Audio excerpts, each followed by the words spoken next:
Welcome to the Sports Ethicist Show, coming to you from the basement of Burpee on the campus of Rockford College in Sportstown, USA, Rockford, Illinois. I am Sean Klein, the Sports Ethicist. The Sports Ethicist Show discusses the many ethical and philosophical issues that arise in and around sport. You can read the Sports Ethicist blog at sportsethicist.com, where you can also download podcasts of previous shows, subscribe to the podcast, or find links to related information. The Sports Ethicist is also on Facebook and Twitter, and you can email the show at sportsethicist@gmail.com. Now, the Stanley Cup playoffs are in full swing, so I wanted to call my Boston buddy, Joe Danker, to talk some hockey. Specifically, I wanted to focus on the ethics of fighting in hockey. So let's call Joe and see if we can't get him on the line. Hey, Joe, you there? Yes. All right, we're on the show. All right. Hey, Sean. How you doing? Good, you? Good. So, I wanted to bring you on and talk about the ethics of fighting in hockey, the pros and cons. And I'm sure you've heard that common joke about hockey. And we went to a boxing match, but a hockey game broke out. Did you ever hear that? Right. Yeah. Yep. Now, fights happen in other sports, baseball, football. You see those fights. But only in hockey is it seemingly accepted and even used strategically in the game.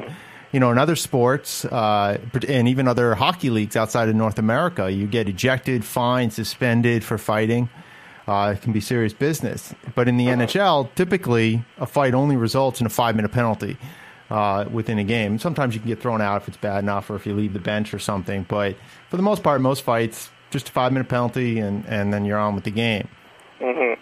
Now, fighting in the NHL obviously is controversial. Many hardcore traditional hockey fans, such as yourself, and the players, former players, current players, see fighting as an important part of the sport.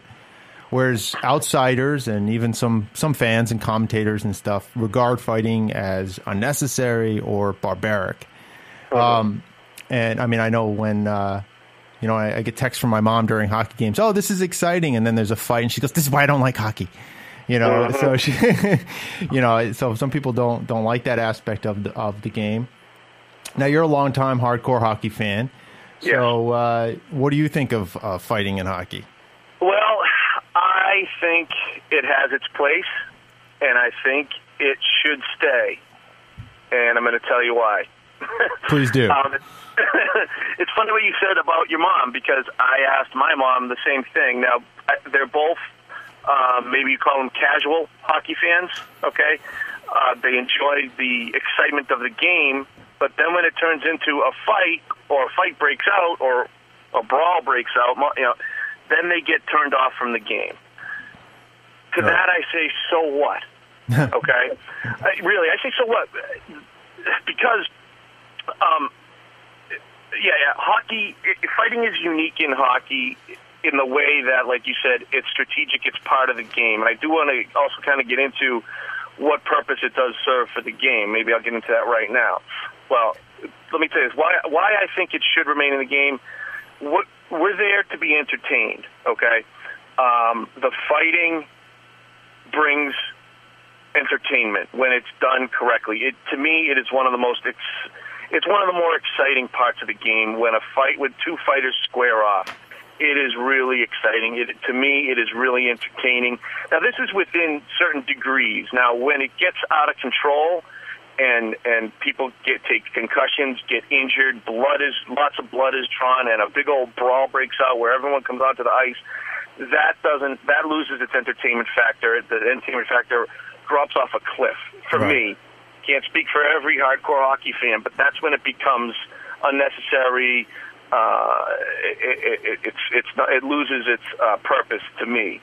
But when it's a controlled fight, when two known fighters square off, exchange blows, sometimes there's a winner, sometimes it's a draw. That's not even the point sometimes. The point is that these two guys have decided to fight. They both said, okay, let's go, for the most part.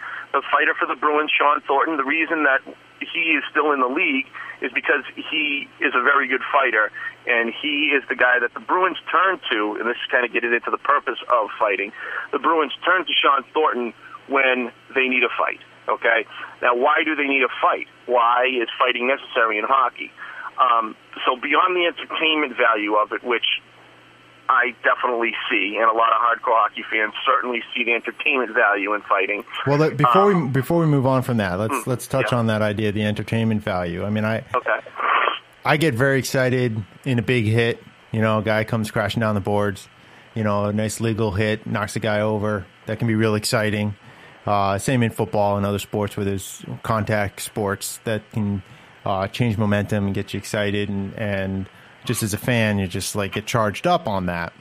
Mm-hmm. And I think that's partially what you're talking about with the squaring up and the fighting. But if I could push back on that, I mean, it does seem to beg the question, or at least, you know, it'd be a circular argument that it's for entertainment value, because part of it rests on, well, that the activity that you're getting entertainment from has to be already appropriate, already justified. I mean, some people, you know, if you go back to the gladiatorial games and things like that in Rome and other times, and, you know, the kind of thing that gets dramatized in sci-fi movies, you know, like The Running Man and stuff like that. I mean, people can get entertained and entertainment value from things that are still barbaric, immoral, wrong. And so the fact that people might get entertainment value from seeing the fights in hockey is really, I think, to some degree, kind of a secondary issue. It's got to be justified in its own right first before you can really get entertainment value. What do you think of that? Well, I agree. It has to be justified as being a part of the game, and what's the purpose of the fights? Why did fighting? I don't know the history of it, but why did fighting become a part of hockey? Why did it become an accepted tactical move to, you know, start a fight? Mm-hmm. I know why they have. I know why they fight nowadays. It's a big part of it is when, let's say, Sidney Crosby or David Krejci, one of the elite superstars. It's in a way, it's to protect them from taking cheap shots, from getting run at by a bigger, you know, less talented player. It's in a way to protect them. When a player from the other team would take a run at or slash or you know, even attempt to hurt or take out your star player, which could have a huge impact on the game itself. Someone like a Wayne Gretzky or Sidney Crosby, if they get, you know, punched and knocked out and out of the game, well, that's a significant advantage for the other team. So in order to self-police that from happening, that's when the other team sends out their fighter, and he goes and he tunes up the player who committed the foul against the superstar. Right. So that's the purpose that it serves. It's an internal sanctioned by the refs in a way, sanctioned by the league. Right, it's sanctioned by the rules. I mean, there's rules set up about, okay, the gloves have to come off. You have to drop your stick. You can't, you know, you have to take off your helmet. Like the rules aren't no fighting. The rules are, if you're going to fight, here are the stipulations that allow you to fight, and things that will get you further penalties. So, for example, jumping into a fight, continuing it after it goes to the ground, you know, coming off your own bench, so to speak. You know, that those are things that are forbidden by the rules, at least my reading of them. Well, let me push back again on the retaliation aspect, or the protection aspect of this, because one major criticism. Well, there's two criticisms that I think are relevant for that argument. One is that's the official's job. That's the ref's job. If there's slashing, if there are cheap shots, if there are violations of the rules against the star player or any other player, the ref's job is to officiate the rules, punish the wrongdoers, give them a penalty for the slashing and whatnot. And much like so the comparison would be to criminal law. There's a place for self-defense, right? So, I mean, if you get attacked, you can attack someone back. But, you know, you can't, you so someone breaks in your house, you can protect yourself. If they run away from your house, you can't chase them down the street, Right.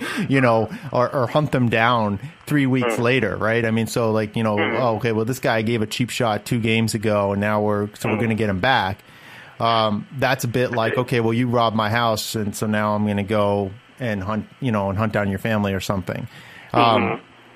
And, so within the criminal law, within society, we don't recognize that as valid self-defense. It's one thing to come to someone's aid. It's one thing to protect yourself. But once that moment of danger is past, the idea is, well, now we revert back to the situation of having the police, having the officials step in to provide the protection. And so the claim that, well, you need the Sean Thorntons to protect the star player because they're going to get beat up on, or these other guys are going to have cheap shots against them. Well, then that should be the officials' role. So that's one argument against that the response to the attack should be from the officials, not from the players. And that's the way most other sports treat it, right? I mean, if a pitcher throws at a batter's head, or you have a player that goes after another player's knees in football or something like that, that's supposed to be the officials supposed to do that. The league is supposed to handle that. So that's one argument. The other one, so I'll let you respond to that one in a sec, but the other one is a lot shorter. It's just that when we look at European and Olympic hockey, which don't permit fighting at all, and I'm not that familiar with it, but from what I can garner from what I've read, there isn't a lot of damage being done against those star players or against the players that aren't fighters. So that you have a version of hockey that exists where fighting isn't permitted, and it's not clear that it's any more dangerous or that there's any more prevalence of slashing and cheap plays and those kinds of things. And so that points more to, well, it's just part of the NHL culture, which can change then if it's there. So I don't know how much you follow European. I mean, I watch Olympic hockey when it's on, but me too. Yeah, and during the Olympics, I follow it as much as you do. Not much. Yeah, there's not a lot of fights in the Olympics. You see very little of that. And it didn't strike me as being chippy or dishonorable or a lot of cheap slashing plays and stuff like that either. So now that may be more the context of the Olympics than anything else.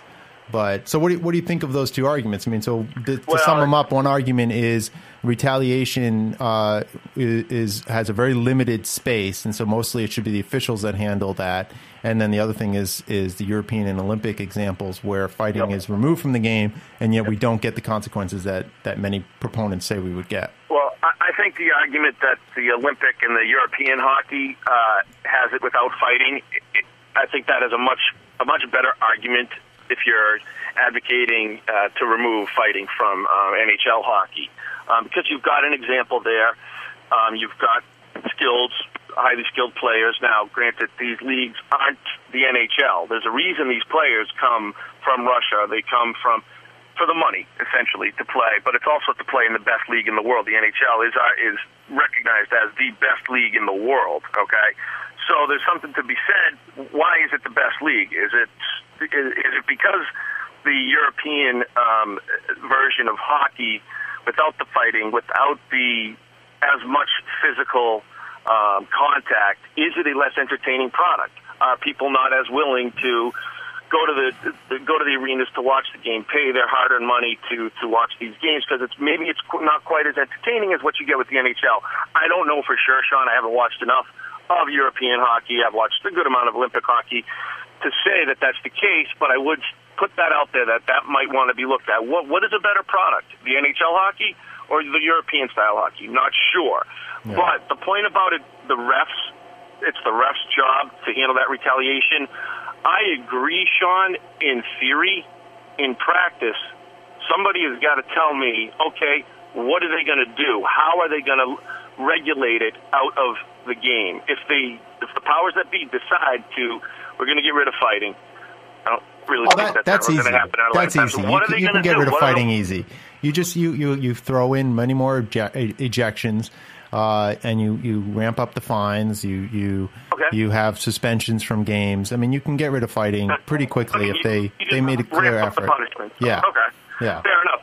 Okay, let's say you've got goon number one, Donald Brashear. I think he's on the Canadians. Classic goon, very limited skills, only out there to beat up other players. Okay. You put him out there, and he takes a terrible run at David Krejci or Patrice Bergeron, or knocks him out, concussion. What does he get? What does he get for a punishment? We just lost for at least a game, maybe for a lot longer, maybe for a career. Look what happened to Dennis Savard when Matt Cook hit him. Right. Finished his career. What does the goon player get? He gets comparatively a slap on the wrist. Yeah, he might be suspended for 25 games or whatever the new punishments are in place. But the team has lost their best player. They could compromise their possibility to make a run at the Stanley Cup, compromise the possibility to make the playoffs, change the whole nature of that team by losing that one superstar player. And what did the Canadians lose? Donald Brashear, who cares? He's only up there to fight. They lost him for the rest of the season. Playoff is not even close to fair, and that's why I think the threat of physical retaliation is in place, because the threat of losing Donald Brashear for 25 games is insignificant when the threat of losing Sidney Crosby to a vicious hit is that much more significant. Yeah. So, to say that the refs have to regulate it, okay, yeah, but it's a lopsided thing we're looking at here when guys can still take a run at a player. It's the fastest game. It's the fastest sport that we watch. Faster than football. Faster than anything we watch. It has the potential for extreme violence to occur. Sharp blades, pucks moving at 100 miles an hour, sticks getting. The potential for injury and harm is really. And I'm getting towards an argument which I don't really want to make. I don't fully believe it, that hockey is unique and needs fighting. I don't feel that way. But it does have in it the potential for vicious injury, not that football doesn't. Yeah, no, and I think that's on a more justifiable path, rather than just the mere idea of protecting your little star player, right? Because that guy can get hurt anyway. Like the Marc Savard hit, that was a nasty hit. But guys can get injured in perfectly legal hits that don't involve fighting, that don't involve anything that's against the rules, right? You see that in football, you see that in other sports. So a guy can get a concussion, a career-ending concussion, in a perfectly legal situation. So I don't know how far that goes. Plus, well, let me ask this, Sean. Okay. You brought up baseball, how they'll another self-policing thing, and the first thing that comes to my mind is baseball throwing at batters. Yeah. For many, many years, up until maybe with the last 10, it wasn't a highly regulated thing in the way that it is now. If your star player, your Manny Ramirez, was thrown at the head, your pitcher would come out and throw one at the other star player. Right. Issue settled. Right, and that's very very similar, I think. No, it's it is. Fighting. It is, and self-policing. Right. No, and one of the interesting things there is that to try to get rid of that, baseball instituted the warning system. Right. And so, so Manny gets hit. They warn both benches, and now you really can't throw at the next guy. And so what's actually happened is there's more hit batsmen. There's more batsmen that get hit. Because from the time when they instituted the designated hitter rule, and we talked about this on one of the shows where we talked about the designated hitter rule, so I won't go too in depth here, but so they implement the designated hitting rule in the American League, and then for most of that period, the American League had more hit batsmen than the National League.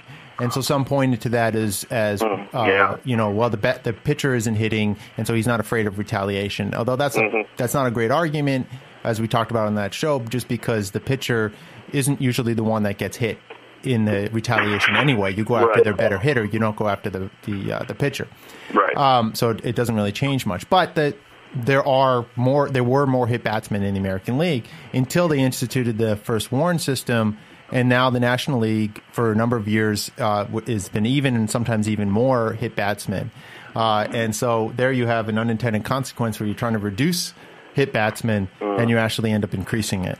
And so there's a possibility that if you really got strict with fighting in hockey, that some of those sort of initial hits, some of those initial fighting things, as you were talking about, those might actually increase, that there might be greater instigation and agitation for that first instance, and then afterwards, whatever consequences come. And so you might see that. I mean, I think we need more examples than just that one counterexample from baseball.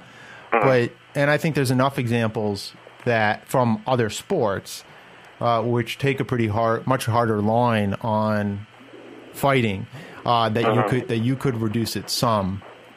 At the same time, as you were saying, so there might be an overall sort of reduction in violence and by allowing some fighting, right? Just in terms of you're less likely to be instigating if you know that someone's going to come after you, right? So I mean, to some degree, we saw that in the Ranger Bruins series, where one of the guys, who was it, from the Ranger team, kept agitating against Marchand. I know you're talking about, yeah. And, I mean, it didn't take a fight. Thornton just came out and kind of, stood next to the guy, said a couple things, and that was that. So, you have the threat in some ways of that ends up allowing the reduction of fighting overall. I mean, sometimes there's going to have to be a fight then. And that gets to another point that we were sort of talking about. One is right, so where does fighting come from and what makes hockey a little bit unique? And so you talked about the speed and just the inherent violence of the game, not violence in a bad sense, just in the fact of collision, right? That you have guys that are like 6'5", 250, big guys moving at quite a fast speed and the puck as well. So there's a lot of physicality and aggressiveness in the game itself.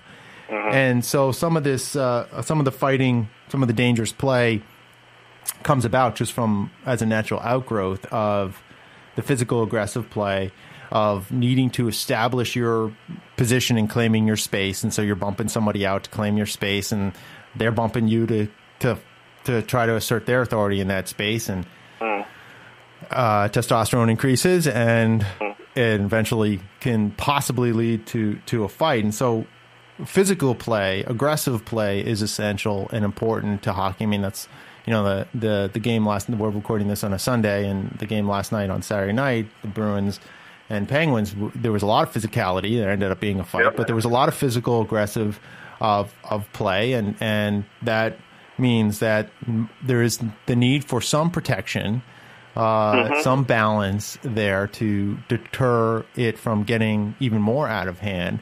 And so fighting might play a role in that.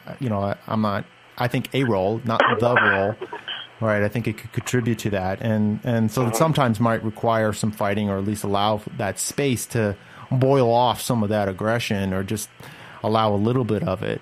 And that connects also to your claim that's like, okay, well, when two guys just kind of square off, throw a couple punches, and then that's it. That's kind of an exciting part of the game, and not a big deal. It's when things get out of hand, where it becomes a brawl, that it really becomes ugly, right? And I think I told you about my experience when we took it was a family night for our school. And we went to the local Ice Hogs game, which is a AHL team.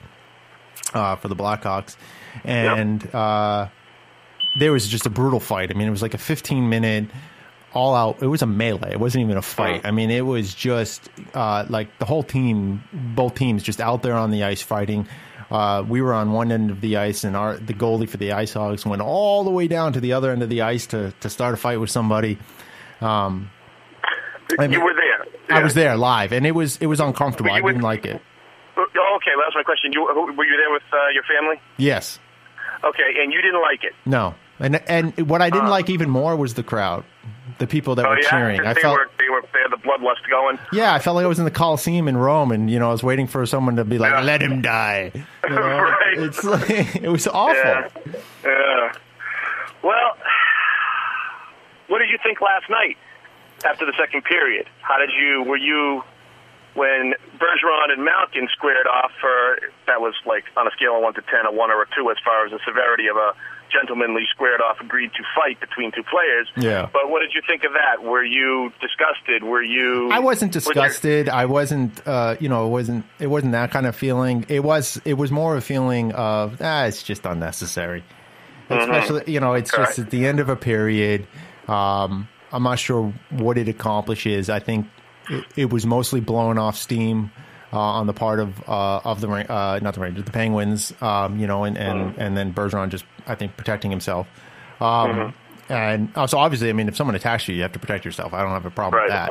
And so I think they were just blowing off steam. And so to some degree, I think that's it's unsportsmanlike. It shows a lack of control on the part of the player who is so emotional and into the game and passionate, which is great. But then they need to, that's got to come to an end, particularly once the period ends. The period ends, that play is over.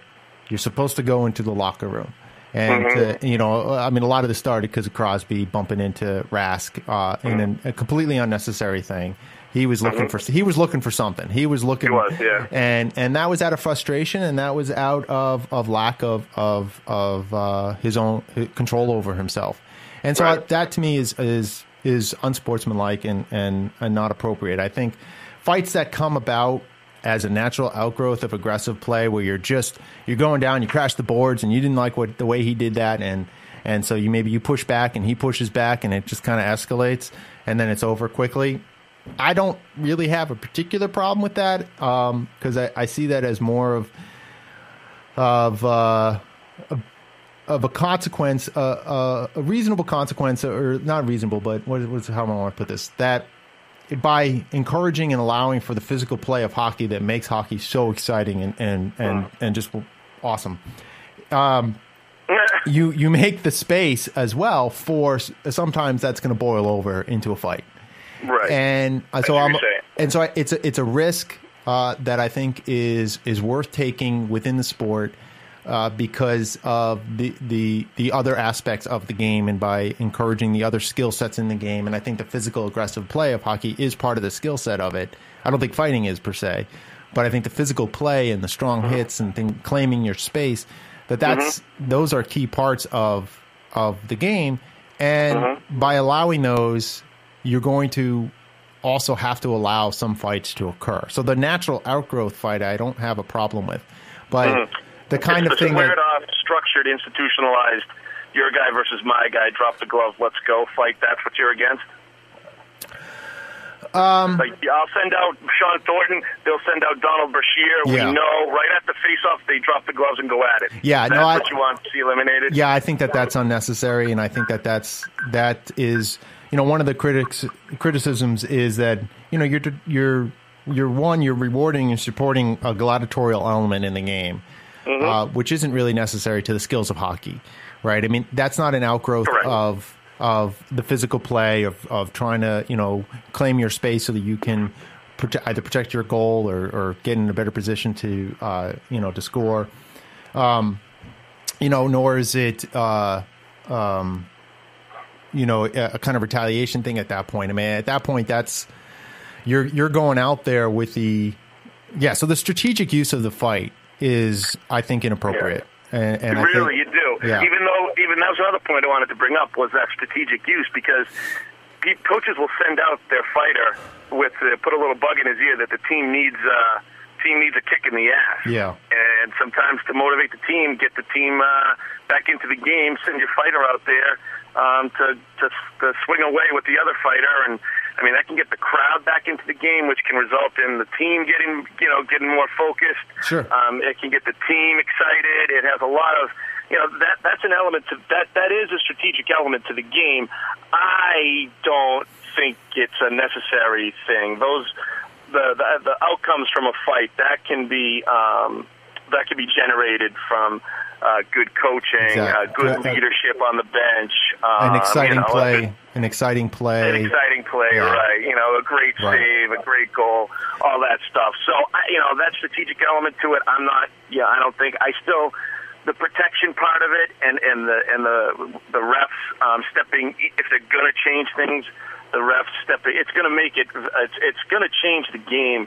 There's going to be unintended consequences, like even you alluded to, or you said right there that we may see star players getting hacked and whacked, and we may have to up the punishment. It's going to be a big change. I don't know. It's going to be, if they do decide, Sean, to outlaw, so to speak, fighting. That's not every sport has an outgrowth of aggressiveness that can turn into a scrum. Baseball, soccer, everything can turn into a bit of fisticuffs at times. There's a lot of testosterone flying around. It's a very important match to people, a very important play. Emotions are high. It's almost human nature that sometimes there's going to be fisticuffs. I get it. Right. That's almost impossible to outlaw, and when it does happen, you hand out suspensions and stuff like that. But back to the actual drop the gloves, the maybe quote-unquote gentlemanly fight where they both agreed to it. Both coaches have sanctioned it by sending out their two fighters. They know what's happening. They sit there at the face-offs and they say to each other, "You want to go?" And the guy goes, "Yep, let's go." They drop the gloves and they go at it. For strategic use, that's not so important, But for the refs for the NHL to come out, they better, if they're going to do something about it. It's got to be done in stages, I think, Sean. I don't know. I mean, I haven't given a whole lot of thought to how they would replace fighting with regulation. Boy, but it would have to be really, it would have to be dramatic, I think, Sean, because they're doing two things. One, they're eliminating something from the game of hockey that's been there for decades, okay, probably since the inception of the game, I don't know. So that's huge right there. But it's also, they have to step in with regulation to take the place of the purpose that hockey served for that fighting served for protection purposes. So that's a really big task, and yeah, boy, it would. I don't envy the refs in the NHL if they take that on, man. We'll come back to that. I want to talk a little bit more about the intimidation or momentum changer argument, which is kind of what we've been talking about, the use of it strategically to change momentum, to gain some psychological edge. Yep. All right. Because as you were saying, I mean, that's put out there as a claim of what might justify it. And I think it's weak too. And I think it sort of falls into a similar category that the entertainment value claim falls into, is that I think they beg the question that it would be appropriate to do as a momentum changer, as some intimidation factor, it only if it was already sort of justifiable, right? So I mean, a legal hit, when you go down and you hit a guy legally within hockey or other sports too, football and so on, that's can change momentum in the game, right?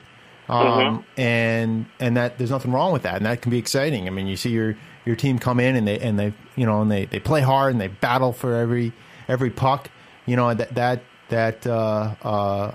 sort of aggressiveness and physicality, and they can hit a guy, knock him over, and you can cheer, and I cheer and I get excited at that, and I don't think there's a problem with that.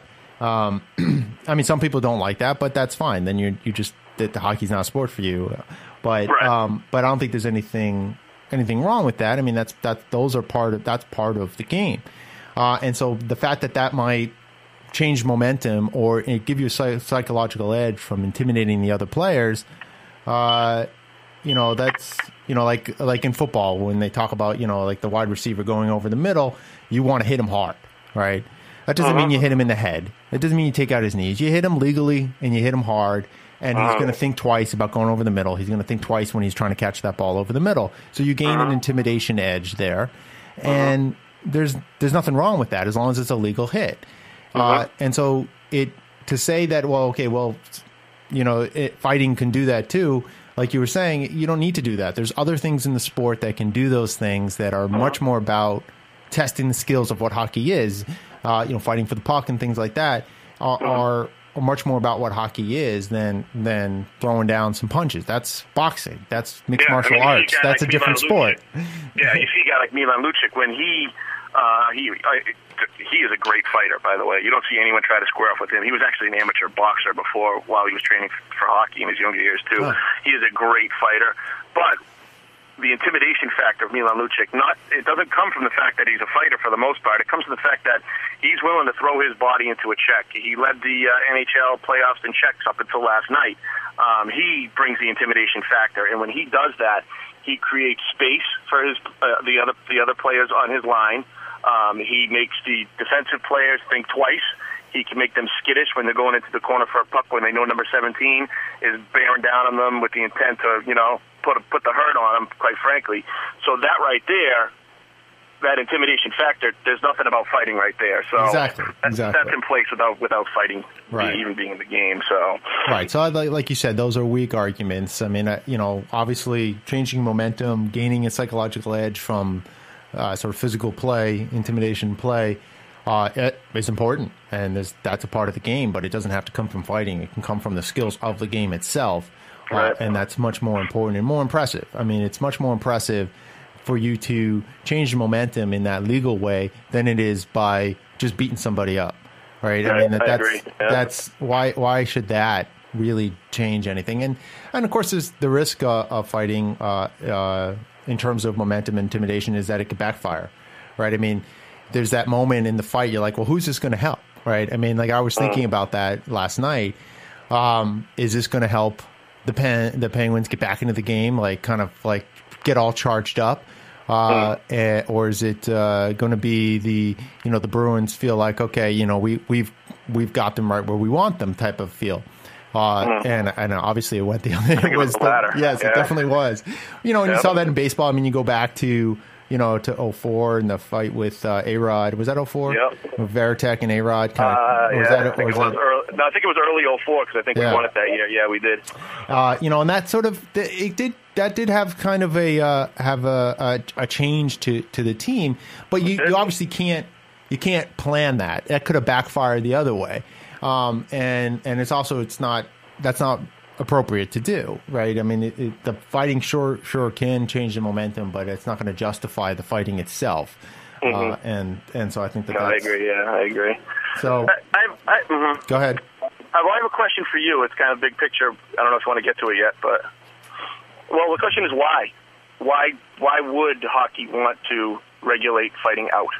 Good. Yeah. No, that's good. All right. So we've talked about a number of different reasons or justifications for fighting. We kind of recap those. So we have the intimidation, the momentum changer, the entertainment value, all of which we have summarily dismissed as weak arguments, as begging the question against the validity of fighting in the first place.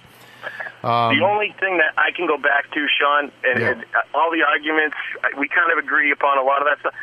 It entertains me. I like watching boxing, too. I was watching some great Muhammad Ali show last night, too. Yeah. I like watching fighting. I do when it's structured. And I get very entertained and very excited by that. So I'm always going to come back to that, Sean, is the fact that, my single person gets entertained by that. I don't get disgusted until it gets out of hand. Yeah. Therefore, I like it in the game, so. Although I do think it is really weird to me when I'm watching, or sitting there on TV watching, and then all of a sudden, they throw down their gloves and they square off, and the refs are just kind of standing there, and you're like, "What's going on?" I know, like, it's so weird. Like in other sports, the refs are in there, they're stopping it, people are breaking it up, but in hockey, they kind of stand back. Okay, wait, we'll wait, and then the refs they kind of skate around and watch and wait until someone gets in. The fight looks like it's over, then they step in. It's kind of weird like that. I know it is weird, but no, that's fine. I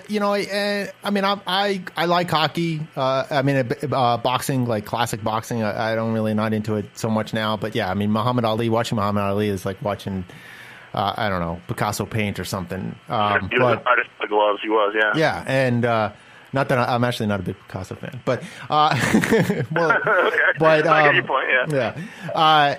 And so there was a beauty to it, the sweet science and all that. But I haven't really got into mixed martial arts. I haven't really sat down and really watched it. Some of what I've seen, it makes me uncomfortable. Like when you have a guy on the ground, you're sitting on his stomach and just pounding on his face. I'm a little uncomfortable with that. That doesn't quite strike me as all that sporting at that point. It's a little too raw violent for me too. I've watched plenty of it, and I'm just I like the Anyway, well, I know we're getting off, but I like the structured, sweet science of boxing, of punching, throwing your fist, and the strategy of it, and all that stuff. I love it. Right, and martial arts seems just like a free for all of you know. Yeah. Yeah, no, it can be, and I'm sure that maybe there might be the Muhammad Ali of mixed martial art that can make it much more interesting to watch. Could come along, yeah, but. Yeah, I mean, when it's just pure gladiatorial blood sport, I'm a little that doesn't do me in. But no, so I mean, I can see the entertainment value of some of that aspect of it in hockey. And I still don't think that. I still think that if we're going to ultimately come to the question of hockey is justified, it can't purely be on that. I mean, sorry, that fighting in hockey is justified. It can't just be the entertainment value because then. No, you sure, bro? It's entertainment. Yeah. That's what we're there for. We're not there. We're not. We're not electing officials. This isn't politics. This isn't economics. This is just entertainment. That's all these games are. Any sport, it's just entertainment. So take away fighting. I don't know the numbers. I don't know, but I can confidently say that most of the hardcore hockey fans, the majority of the hardcore hockey fans, wouldn't want to see fighting regulated out of the game because it entertains them and it adds to the entertainment value of the game. So, why do we want to get rid of it? Well, that does raise a question. Well, why get rid of it if that? But my point is just the mere fact that a group of people are entertained by some activity isn't going to justify it when there's questions about that activity. Right. Okay. So if the activity is neutral or is benign, then the fact that people are entertained by it can justify it. But I mean, where something is not benign, and that we can move on to the questions of why would we even consider getting rid of hockey? I mean, there is the question of supporting. And encouraging violence and the gladiatorial element of the game by cheering it on, by allowing it, by sanctioning it, you are asking for more of it, and that's something when people start talking, you bring children into it. Is this we want to raise children this way and show them that that this is the way to solve problems and those kinds of questions that come up anytime you have any sort of violent activity. Same could be said for football, for boxing, for wrestling, where anything where it's violent. So and that partly that gets to the question of the control aspect of it, how much of it is controlled, and then you have the melee when it gets out of hand, right? So that's one concern. Another concern, which I raised already, is the idea that it's unsportsmanlike, that it's a sign of not being able to control yourself, not being able to control your emotions. It's sort of petty. It's sort of like, oh, well, you're challenging my manhood, so now I have to fight you.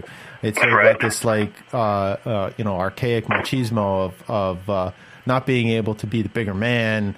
And someone's saying some cheap shots about your mom when you're on the ice, so you feel like you need to pummel him, right?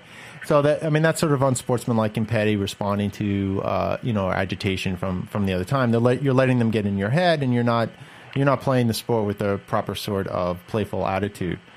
Yes.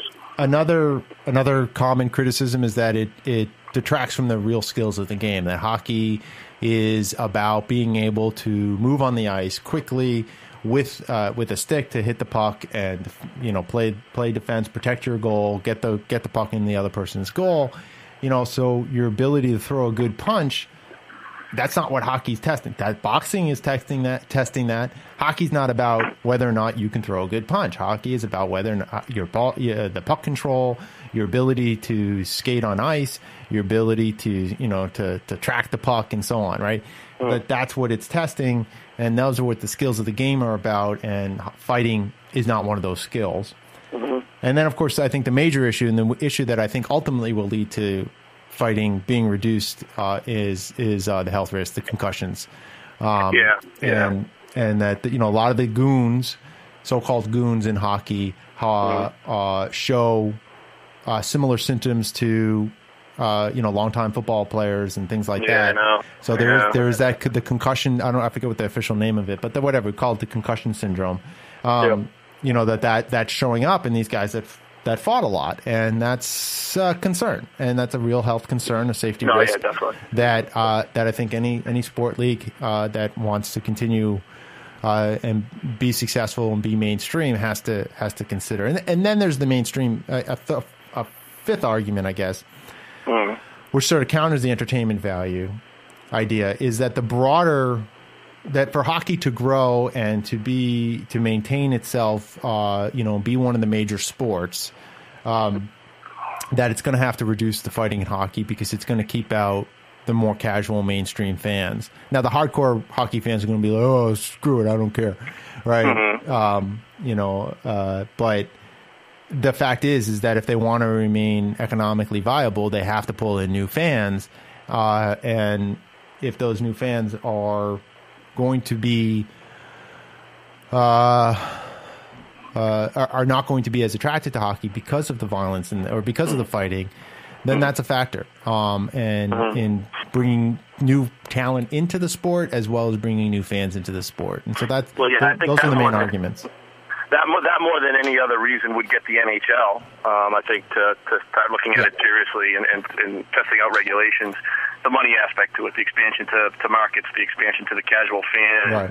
A whole bunch of market research about the reaction of the casual fan to a fight, and et cetera, et cetera. So, because we mentioned our moms, but my dad doesn't like the fighting in hockey either. So it's not like it's like some woman thing or whatever. I mean, there's plenty of women hockey fans. I mean, it's in some ways I think. It's and this is probably a talk for another show, but when you look at the fan bases, I think hockey might be more gender equal. You might be right about that. Yeah, it'd be interesting to see this. Big female fan base, yeah. There's a huge female fan base in hockey in a way that you just don't see certainly in baseball and some other sports. So that's an interesting question, and I don't know if you'd have to do a study. But a survey of some kind. But that's my sense when I just look in the stadiums. Okay, but I kind of cut you off there just to sort of indicate that it's not just bringing women in. I think just broader fan base in general. That there's going to be a concern about the fighting. I think that's a presumption, and I don't really know if that would be the case. I'd like to see some studies and some surveys done about whether or not truly that is deterring the casual fan or not. I don't know. I'm not really sure. It seems to make sense that it would, but shoot, man, I'm so entertained by the fights that it's hard for me to think that other people are not entertained by the fighting, but I don't know. I mean, yeah. Well, you're entertained by the little fight. You're not entertained by the melee, I don't think. I mean, I'm not. You get these delays. It's 5-10 minutes. It breaks up the action of the game. I mean, I'd rather see them play it out rather than two guys fighting. Yeah. Well, last year, Milan Lucic took a run at Ryan Miller, the goalie of the Buffalo Sabres, and knocked him down. He was out of his crease, and there was all this hullabaloo. When the rematch between the two teams came a few weeks later, well, the whole talk was Lucic is going to fight the goon from the Sabres. And, Sean, to this day, I remember the fight like it was yesterday, and I know I'm just reemphasizing my own point, but, boy, I was looking forward to I got home from work early. I made sure I was sitting in front of the TV for that fight because I knew it was going to happen early in the game, and it happened, and Lucic tuned him up because he's a great fighter, and it settled the issue, and that was it going forward. I was excited by that. I couldn't wait to watch it, and I remember it to this day. And another one, historically, I don't know if you remember a player named Claude Lemieux. He basically shortened Cam Neely's career. He checked him really hard one time, hurt his leg, and injuries and all kinds of things from that point on, worked towards shortening a brilliant player's career. Well, Claude Lemieux was a classic agitator in the way that Brad Marchand is, but he was also a dirty player like Matt Cook is. There was a game, I'll never forget it. I think it was in the playoffs, too, when we played Pittsburgh in 91 or 92, where Neely went, grabbed Lemieux, and just pounded him into dust Lemieux wanted nothing to do with it. And again, that sticks in my memory as a great moment in hockey because Cam Neely took a terrible injury from him, and quite frankly, leading up to that injury, Lemieux was a thorn in Neely's side for years. Always check him and hit him hard, and do things to get him off his game, and it was very frustrating as a Bruins fan and frustrating for Cam Neely. But Cam Neely took out all those years of frustration in that one fight, and boy, did I feel great, and boy, did I love Cam Neely for doing that. So that part of hockey, if they take fighting out of it, those kind of things aren't going to happen anymore. And, right. and for a fan like me, I'll reminisce fondly on the days when you could do those kind of things, and I'll miss that. So yeah, and I mean, I get what you're saying, and I appreciate the emotion that you feel, but I'm not sure that it's really still justifiable, right? Mm-hmm. Any more than like when you watch a movie and the the father's daughter gets kidnapped and then he beats the pummel out of the kidnappers at the end of the movie. It's a great cathartic moment, and to some degree it may be justifiable. But on the other hand, you don't want that vigilante kind of justice to take wide hold. Good point, yeah. Right. So, I mean, I think there is some revenge aspect, and I think there is some virtue to vengeance and to revenge, but I'm not sure it can be as widespread and as all over the place as and not that I mean, you can go to a hockey game and not see a fight. It's not something that happens every single time. Right. But so that's part of the concern there is how much of it do you want in the game? I mean, there are those moments, but you want those to be rare. I think I don't think you want too much of that. So those reasons against, I think raise some issues that are important. The skills of what is hockey really about, and how essential is fighting to it. Right. I mean, to some degree, it's been a part of the National Hockey League,